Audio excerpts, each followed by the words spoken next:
Friends, welcome back to my another new video.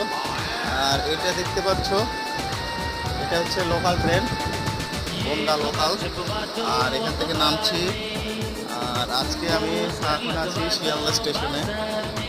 আর আমার সামনেই এই যে দেখতে পাচ্ছ বালুরঘাট শিয়ালদা এক্সপ্রেস, এই ট্রেনে করে এখন যাব বাড়িতে।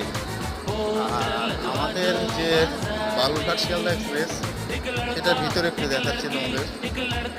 এটা হচ্ছে লোকাল কামরার বগি, এই যে লোকাল কামরা যথেষ্ট ভালো, দুইটা এদিকে মানুষ থাকবেই,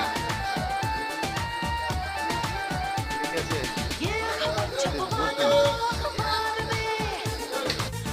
এখন সকাল 5টা বেজে 32 মিনিট। আর আমরা আছি এখন মালদা টাউনে। এখান থেকে অল্প সময়ের মধ্যেই বাড়ি পৌঁছে দেবো।